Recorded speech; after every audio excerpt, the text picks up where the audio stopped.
The images are striking. Homeowners in multiple counties watch as wind-fueled wildfires creep closer. I've never experienced anything like that. Right.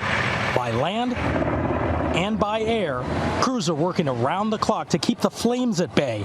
The Carolina forest near Myrtle Beach is getting the worst of it. We have a pool in our yard, and this morning we came out and there is ashes on top of the water. 2 major wildfires there doubled in size overnight. They keep popping up, these little things do, and you don't know if they're going to come and get to your house or the next neighbor's house. It just really scares me. Emergency leaders are urging everyone to stay alert as windy conditions are set to strengthen.